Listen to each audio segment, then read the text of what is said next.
¿Cómo ves la situación política del país? Me gustaría empezar por ahí para luego pasar un poquito al tema de la Constitución.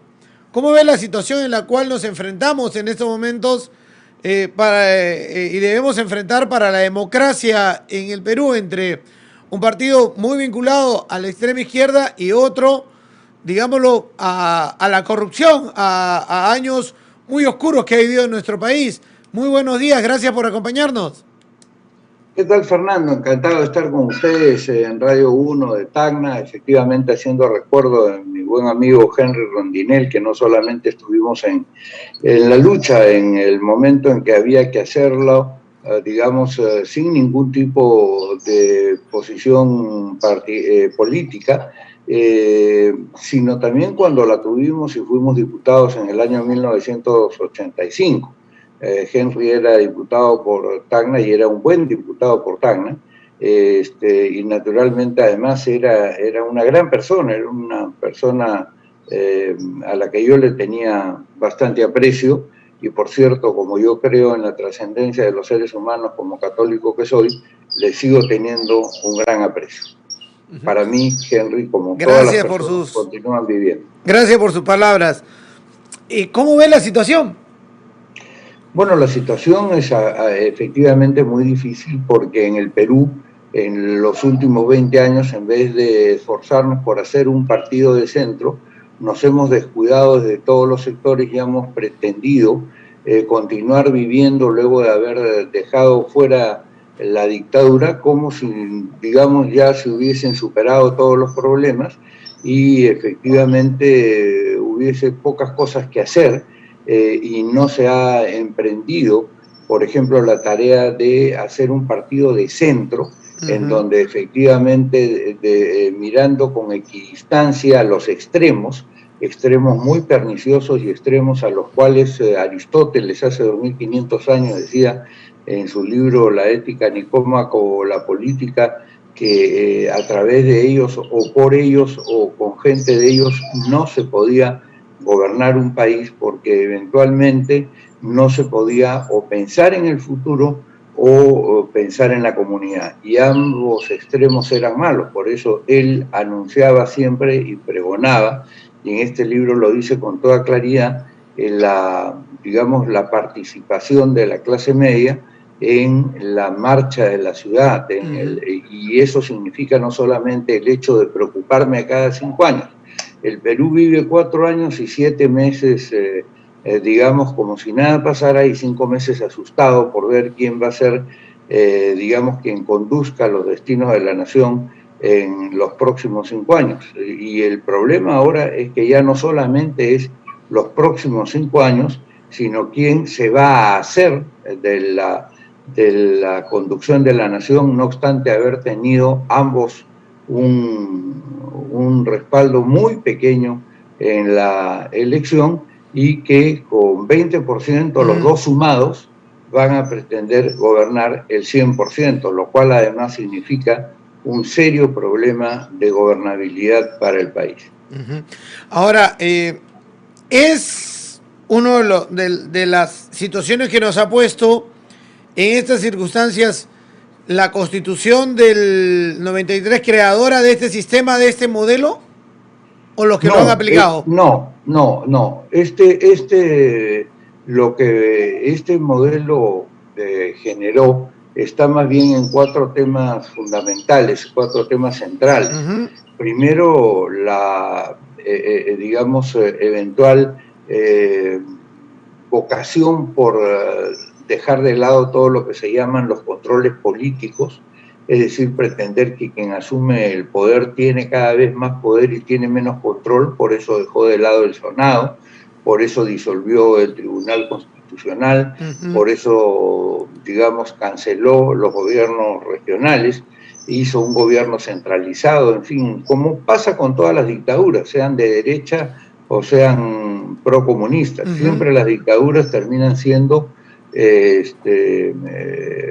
estructuras que buscan concentrar el poder y por lo tanto no dividirlo. Y como señala Karl Lowenstein, que es otro de los importantes profesores de Derecho Constitucional, en una frase que ya prácticamente y en un tema que prácticamente es un entendido en lo que es el derecho de la libertad, tú no puedes, una norma constitucional que aumente desmedidamente además los poderes de quien está en el mando y que desconozca los controles que se ejercen desde otros órganos de poder que tienen que desarrollarse con libertad para poder poner freno a los desmanes de quien está en ese momento en el mando. Y ese es un tema que además en este caso es más importante, porque no teniendo ningún tipo de mayoría,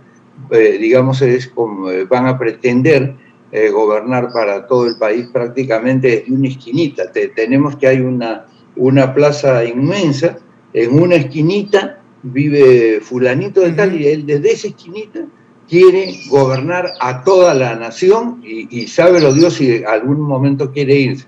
Y desde el otro lado tienes a otra persona que también desde una esquinita quiere gobernar a toda la nación, cuando el 80% no ha votado por ninguno de ellos.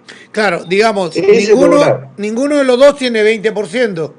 No ha llegado ni siquiera el 20%. Entre los dos, claro, tiene el 20%. Claro, ninguno de los dos. Y con eso... Es como alguien quisiera comprar una casa, Fernando, y quiere meterse a la casa cuando solamente pagó la quinta parte de la propiedad. Ya. Y quiere que nosotros, el resto de la comunidad peruana, paguemos el saldo. Ya. Y por lo mismo, si vamos a pagar el saldo, los que concurramos a votar, paguemos el saldo, digamos, prácticamente sin ningún tipo de garantía, sin ningún tipo de idea que el que va a comprar la casa tiene que decir ya, ok, yo voy a comprar la casa, pero te quiero decir que para ti, en todo caso, no solamente va a haber un cuarto, sino que vas a poder jugar en el patio, o vas a tener, digamos, un sitio en el comedor, o te vas a poder sentar en la sala, etcétera, etcétera. Y eso es lo que hasta este momento nosotros no vemos, es decir, en ninguno de los dos candidatos, ¿no? Ya, hay un 80 que va a tener que decantar por alguno de ellos, pero no es el voto primigenio, el voto, digámoslo, duro, afiliado, militante, o que llegó a ser convencido en primera vuelta, que le va a dar un voto, pero no le va a dar un cheque en blanco. Bueno, el problema es que quien recibe el voto una vez se olvida de que eso no es un cheque en blanco y comienza a actuar como si fuera una dictadura en algún caso. Fíjate tú que hemos llegado a esto, ya te digo, porque tampoco ha habido partidos, tampoco ha habido núcleo duro. ¿Qué núcleo duro, por ejemplo, hay en el partido de George Forsyth? En el partido, ¿cómo se llamaba? Ya no me acuerdo, Victoria Nacional. Victoria Nacional, no, Avanza País y otros. Sí. Patria Segura, Perú Patria Segura, en fin. Renovación. ¿Verdad? ¿Dónde hay un núcleo duro? A ver, ¿todavía siguen teniendo local en Tacna? Yo me pregunto, ¿dónde está su local de todos ellos en Tarata? ¿Dónde está su local de ellos en Candarave? ¿Dónde está en Locumba? A ver, ¿dónde está? No hay. O sea que, digamos, hablar de partidos y hablar de núcleo duro es de verdad en el Perú de hoy una exageración que nos tiene que llamar a todos los peruanos y a los tacneños también. Claro, pero hay núcleos duros de 3% ahora. Bueno, esos no son buenos núcleos. Ese es lo que, es un poco, discúlpeme que le interrumpa, don Alberto, pero yo le decía en la mañana, o sea, ver a De Soto y a otros a Acuña y a otros pronunciarse diciendo vamos a apoyar a Verónica y a otros vamos a apoyar a tal en segunda, yo decía, oye, eso hubiese funcionado en los 80, si el PPC le decía a sus militantes voten así, si Acción Popular le decía vamos a apoyar así, si el APRA o la Izquierda Unida le decían vamos a apoyar a tal candidato en segunda así, eso en los 80, después de los 90, eso ya no, porque se destruyeron los partidos políticos y hoy casi ninguno tiene la posibilidad de llamarse que es un verdadero partido político con militantes, porque son partidos políticos, pero no tienen la militancia ni saben cuál es la ideología ni qué buscan de país sus propios militantes. Bueno, tienen el membrete de partidos porque esta, digamos, a mi criterio, desafortunada comisión, entre comillas, de notables que presidiera Tuesta, llevó a una serie de medidas que en realidad poquísimo que ya quedaba de estructuración partidaria, lo terminó de destrozar. Y por eso es que nosotros, y yo personalmente, estoy interesado en la formación de la Unidad Democrática de Centro, que es decir, un partido que efectivamente trascienda la coyuntura y le deje al Perú lo que tú estás señalando y reclamando, un núcleo duro desde el cual efectivamente la gente pueda tener una identificación con valores, principios y procederes, es decir, con trayectorias, con conductas, que nos permitan, digamos, a los miembros de la Unidad Democrática de Centro presentarnos al país y decirle al país que efectivamente, digamos, si votan por nosotros, habrá este tipo de actitud y se gobernará de esta manera. Hoy día, en realidad, prácticamente estamos buscando cuál es el numerito de la lotería que nos va a permitir conseguir más votos. Si tú lo estás viendo en las apariciones de los candidatos que tratan de hacer como la gallina ciega, ¿qué cosa hay que hacer? Romper la piñata para que salgan caramelos, chocolate, juguetitos, lo que fuere. Es decir, y le tiran, y le tiran, y le tiran, sin haber preparado un programa de gobierno. Y cuando tú te presentas sin preparar un programa de gobierno, es como cuando un maestro se presenta a las clases sin haber preparado las clases, empieza a divagar, empieza a hablar de cualquier cosa, ¿no es verdad? Y entonces eso es lo que pasa lamentablemente en el Perú de hoy con eso que tú muy bien has definido, son lo que dicen que son partidos, ¿no? Y escuchar cada cosa que en el último, entre comillas, debate, que parece meeting debate que hubo en Chota se presentó. Leía entre risa y pensando, alguien publicó en Twitter, decía así: a este paso, en 3 debates llegamos, en vez de pensión 65 a pensión 40, básicamente hablando del populismo, porque cada vez van a ofrecer más, ¿no? No, pensión 40 y además con el triple digamos, de entrega de lo que es hoy pensión 65. Sí. Es decir, si hoy día se entregan 250 soles, vamos a entregarle a los de 40.000 soles dentro de 4 meses. Ahora, don Alberto, realmente tú te das cuenta que eso es muy serio y es muy grave. Y entonces, en consecuencia, existe una circunstancia que no le da piso suficiente al país para que tú puedas hablar ahora de una nueva constitución. Yo soy de los que cree que ese texto del 93 es absolutamente deficiente, es una situación impuesta al país, pero también creo que lo que está pretendiendo el profesor Castillo es absolutamente deficiente, va en favor de lo que es la absoluta concentración del poder. ¿Qué cosa es lo que está pretendiendo hacer? Lo mismo que se hizo en el año 92. Vamos a quitar el Tribunal Constitucional porque a mí no me gusta, seguramente no le va a gustar el Senado y no lo va a reinstaurar. Vamos a acabar con la Corte Suprema, vamos a desaparecer todos el Poder Judicial. Vamos a llevar al Perú por el peligroso camino de que se elijan los jueces como si fueran concejales, diputados, etcétera, etcétera, y ya sabemos que eso no tiene ningún parentesco con lo que puede ser justicia, sino con lo que son más bien ajusticiamientos. Y eso es absolutamente lo contrario a lo que es la Constitución, que es el control del ejercicio del poder. Y aquí no se está planteando control del ejercicio del poder, sino prácticamente poder absoluto. Y eso naturalmente va contra el texto. Ese es un ángulo que muchos de repente no lo han mirado, porque usted sabe que acá en el sur hace mucho tiempo se viene pidiendo cambio de constitución y se vota por cambio de constitución. Se votó por Toledo, se votó por Ollanta, ganó Alan, que también ofrecía restituir el 79, se volvió a votar por Ollanta, luego se votó por Verónica y ahora se vota por Castillo.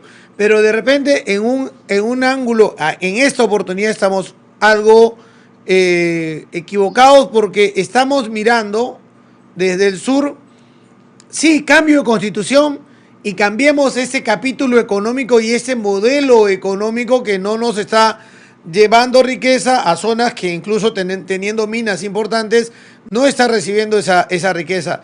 Pero no estamos mirando el lado político de la Constitución, que es la concentración de poder que en un momento la tuvo Fujimori, al cerrar Senado y hacer una constitución más presidencialista con todo el poder y dejar de lado al Congreso y otras instituciones del Estado.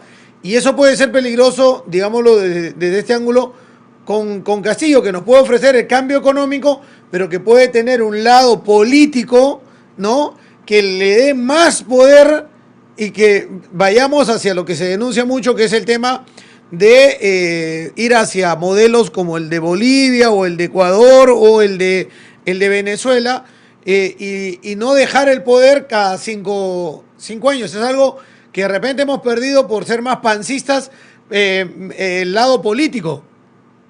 Sí, efectivamente, y no se puede perder de vista el tema político porque precisamente a través de la democracia lo que tú buscas es que haya un cambio pacífico del poder. Lo que distingue a la democracia de una dictadura, al final de cuentas, es que tú puedes discutir eventualmente todo y no te tienen que imponer todo. Y en segundo lugar, que el cambio de mando siempre se hace de manera pacífica. Y mira tú en este momento en que los ánimos están totalmente erizados, o ponte tú el caso de los Estados Unidos en la discusión entre Trump y Biden, el hecho de que hayan estado tan erizados los ánimos no han llevado al derramamiento de sangre. Saca tú a Maduro del poder, por ejemplo. Es decir, hace trampa en todas las elecciones en las que está presente. Es decir, saca a los Castro del poder. Es decir, es imposible, porque cuando tú pretendes empezar a organizar un partido, no te digo sacarlo del poder, empezar a organizar un grupo de opinión que sea diferente a lo que piensan los Castros, te cae la policía secreta, mete a una persona a la cárcel, la tortura y eventualmente la desaparece. Y eso ha pasado durante los últimos 100 años desde que han llegado al poder estas corrientes. Y tú lo estás viendo y nosotros lo estamos viendo que ha pasado en América. Con Fujimori fue igual. Dictadura de derecha, hay que decirlo con claridad. Eso ha pasado con Trujillo, ha pasado con Somoza. Es decir, eso ha sucedido. Y por eso es que en el tema constitucional, para hacer una constitución se busca siempre un momento de tranquilidad, un momento donde se hayan aplacado los ánimos y donde efectivamente se entienda que la decisión que va a resultar en el texto no va a ser la imposición de un sector sobre el otro, sino el acuerdo donde cada uno se va a ver de alguna forma representado y de alguna manera beneficiado. Y eso es lo que no entendieron los sectores más conservadores del país, que siguieron viviendo como si, digamos, la fiesta fuera interminable, y eso es lo que no han entendido los sectores más cercanos al comunismo en el Perú, donde eventualmente tampoco ayudaron en esa lucha, digamos, luego del año 2000. Pensaron que con la caída de Fujimori se acababa, y no hicieron de este tema una bandera, sino hace 2 años, en que empezaron a hablar de ello porque se dieron cuenta que ese era un tema movilizador, pero es movilizador en la medida en que sea constructivo, Fernando, no en la medida en que sea destructivo. Por eso es que quienes tienen una idea de lo que debe ser Perú, tenemos que, manejarla en el ámbito de un espacio pacífico, dialogante, que se realice y donde efectivamente ya no se participe desde esquinitas, ¿no? López Aliaga también tiene su esquinita, el otro tiene su esquinita, Acuña tiene su esquinita, pero esas esquinitas que son todavía más chiquitas que la esquinita de Fujimori y la esquinita de Castillo, no pueden pretender imponer su punto de vista a todo el país, porque entonces eso no es una constitución, es lo que Valentín Paniagua llamó del texto del 93 un estatuto de ocupación, es decir, lo que hicieron los chilenos cuando ocuparon el sur del Perú, ¿no? Eso era lo que había en Tacna en el año 1900. Ahora, por algo se le llama contrato social o pacto social, o sea, todos deberían estar de acuerdo en qué es lo que se quiere, ¿no es cierto? Incluso la del 93 se habla de fraude en el referéndum y que no iba a pasar ante el escrutinio ciudadano. Efectivamente, o sea, el texto del 93 copia 80% de la Constitución de 1979, pero todo aquello que se refiere a tema de poder vamos a decir, lo desfigura. Y en Ya. consecuencia yo me temo mucho que, a ver, si tú comparas una constitución como la cubana con una constitución de otro país, digamos, de Colombia, por Ujú. decirte algo, tú vas a ver que la constitución colombiana es mucho mejor que la constitución Peruana. cubana o que la constitución venezolana denominada Ujú. constitución bolivariana, que además les importa un pepino seguirla, o sea, que fue lo que pasó también en los años 90. Es decir, la constitución puede decir lo que quiera porque el proceso político del poder hace lo que le da la gana. Y eso es lo que sucede en Venezuela. Si en Venezuela no les gusta el tribunal electoral que ellos mismos han nombrado y que ellos mismos han inventado, lo cambian porque el Ujú. tribunal electoral siempre tiene que dar como ganador a Maduro. Si no les gusta un fallo de la Corte Suprema, votan a la Corte Suprema. ¿Por qué? Porque la Corte Suprema siempre tiene que decir que el que tiene la razón es aquel que Maduro quiere. Ujú. Entonces no vayamos a cambiar acá digamos, una situación muy mala como la que tenemos ahora por una situación eventualmente peor como la que se nos está pintando. Ese es el gran dilema del Y, país. y, y Y en- ese es un dilema en que yo sí te Ujú. quiero decir, muchos de nosotros, y estoy seguro Radio 1 en Tacna, porque supongo que tú, digamos, estás en esa línea de razonamiento Ujú. que terminamos, en la que terminamos coincidiendo tanto con mi amigo que era tan gordo como yo, no es verdad, en donde conversábamos siempre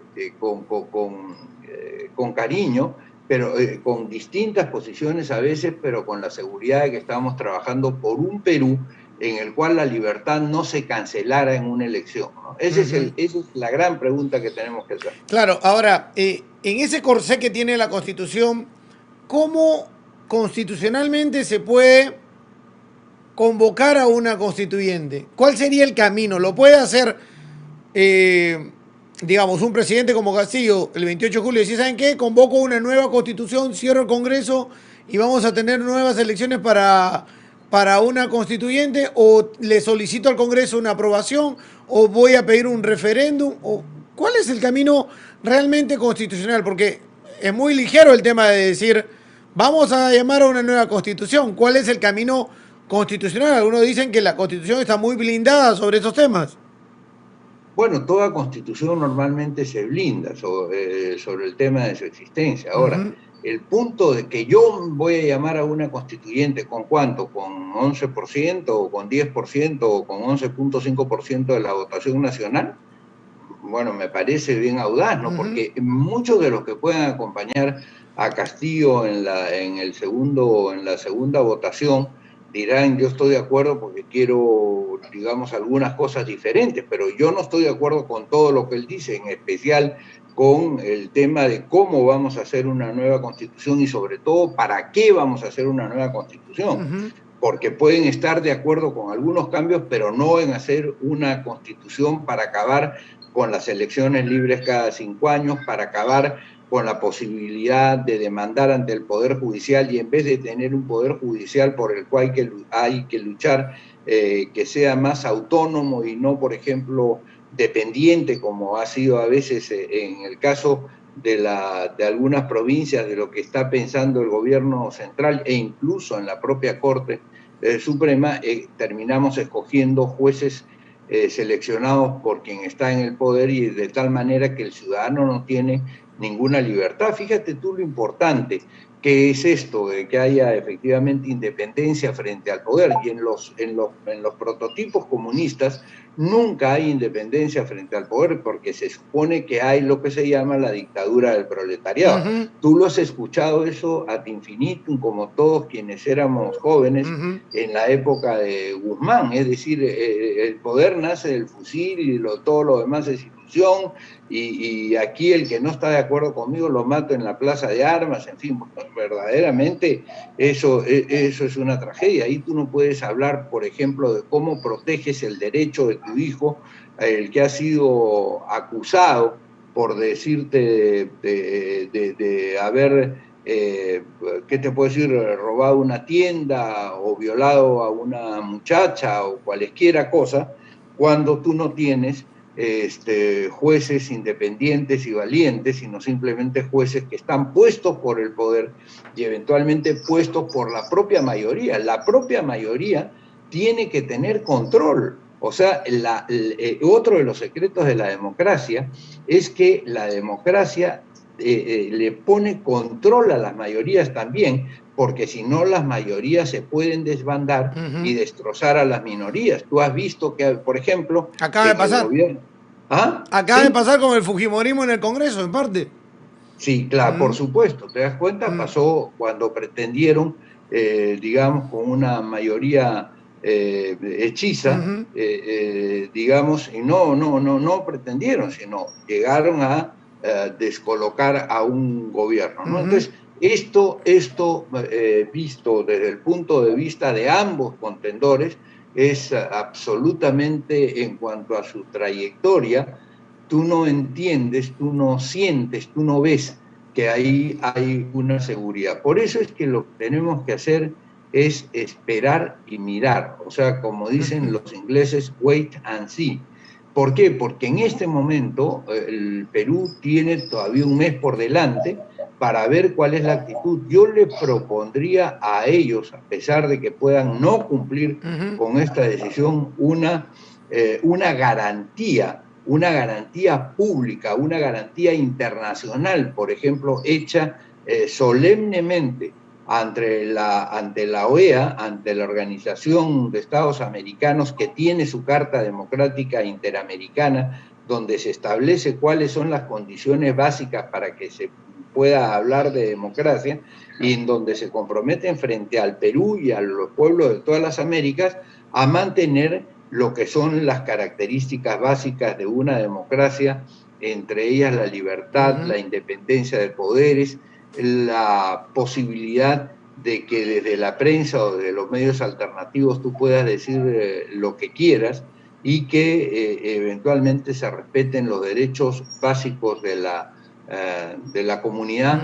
Y también dentro de esos derechos básicos está el derecho, por ejemplo, a una mejor educación, está el derecho al agua, está a la salud, los derechos, sí, el derecho a la salud, pero no es una perspectiva absolutamente demagógica donde empiezo a decir voy a repartir el presupuesto nacional, a este le voy a dar 30%, a este sector 20%, a este 10%, como si la plata, digamos, estuviera en los árboles. Es decir, para tú poder repartir 30, 20 o 10, lo primero tienes que hacer es que efectivamente haya recursos en el país.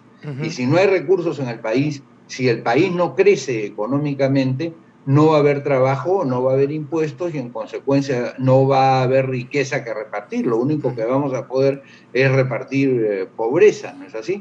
Entonces hay que tener cuidado con todos estos,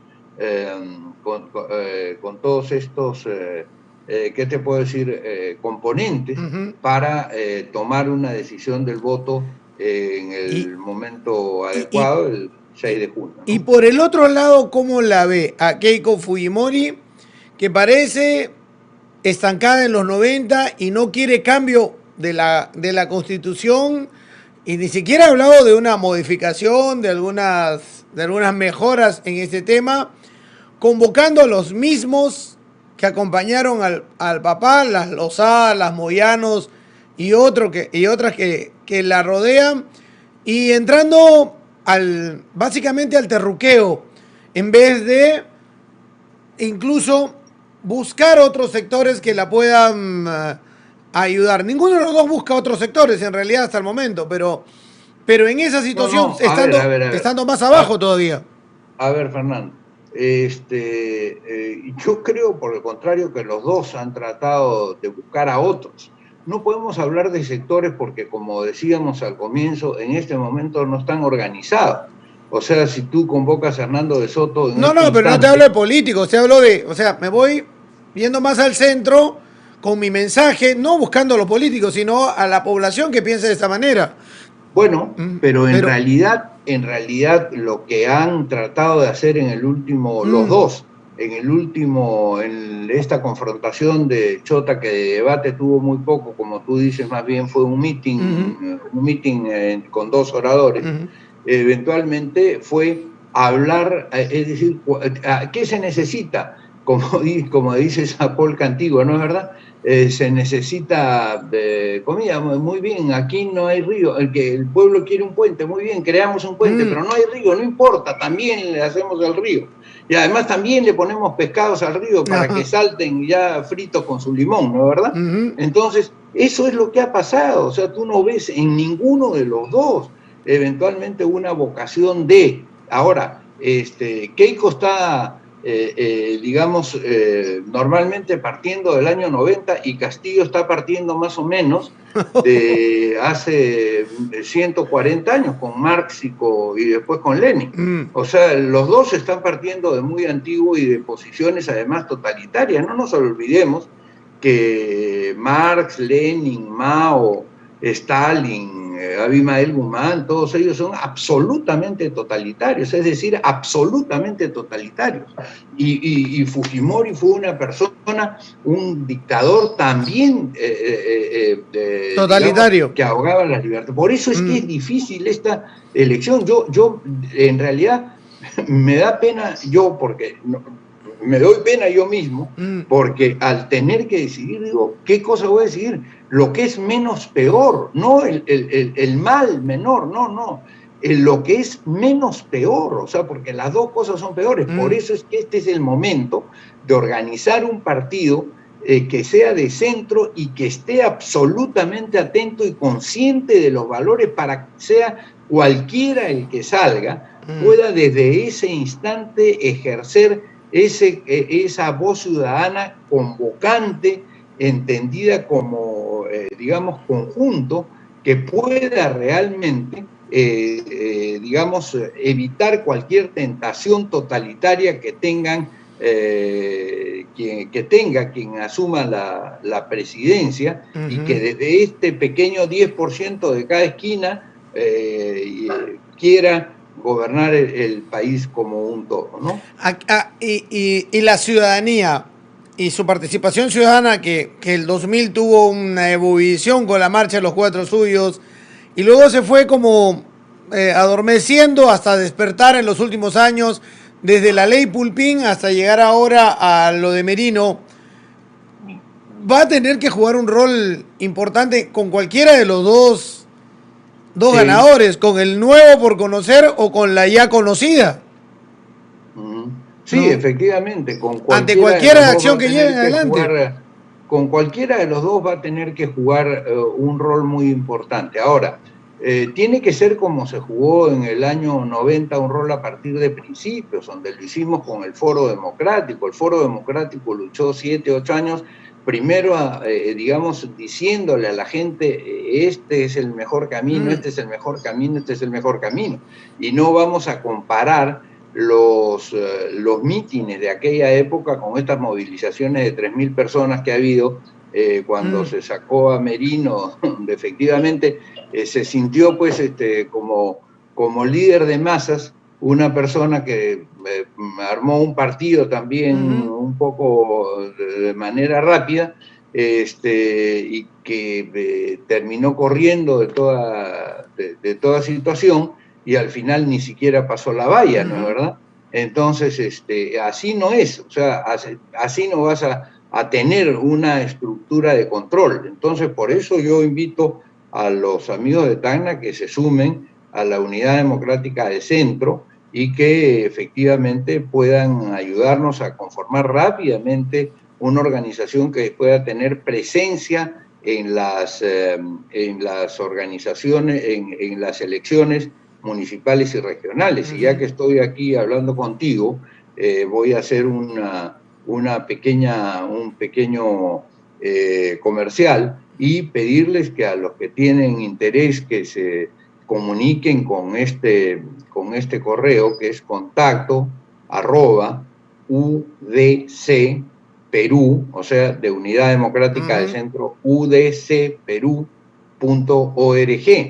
y ahí les vamos a enviar el ideario, les vamos a enviar el proyecto de estatuto, les vamos a enviar los boletines que todas las semanas hacemos hace más de un año para que vean lo que es un partido consistente que efectivamente sigue la coyuntura y está en el proceso de armarse. Lamentablemente la pandemia ha impedido que se haga el trabajo, por ejemplo, de recolección de firmas en el año anterior, porque no podías ni siquiera ir a visitar a tu vecino, menos todavía podías armar un comité en Sama Las Yaras, Sama Inclán, digamos todos los lugares, Pocoyay, todos los lugares que has estado mencionando al comenzar esta secuencia, ¿no?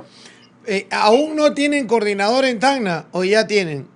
Bueno, tenemos alguna gente interesante en Tacna, pero desde ya todos tenemos que sumarnos y tenemos que hacer de que ese uno no se convierta solamente en uno, porque entonces no crecemos, ¿no es verdad? Sino justamente esto es la conformación, concertación de voluntades, ¿no? Javier Chaya nos ayuda, que tú lo debes conocer porque es un hombre de prensa, está muy interesado en este tema y es el coordinador regional de Tacna, pero siempre con las puertas abiertas, como estoy yo con las puertas abiertas, a que venga cualquier persona mejor que uno y que más bien nos ayude, incluso tomando la bandera, si siempre eso va a llevar al bienestar nacional, ¿no? Veía la encuesta de Ipsos ayer y Keiko tiene un 50% de antivoto, gente que diría no voto nunca por ella. ¿Eso es bueno? Es decir, que la gente tenga claro de que la gestión de del gobierno del padre, donde ella fue primera dama, y luego incluso parte de su gestión congresal, de ella y de su bancada también en 2 periodos, haya sido improductiva y en un caso obstructiva, la población la tenga clara. ¿Es bueno eso que la gente tenga esto en la memoria, que claro, sepa en qué se está metiendo?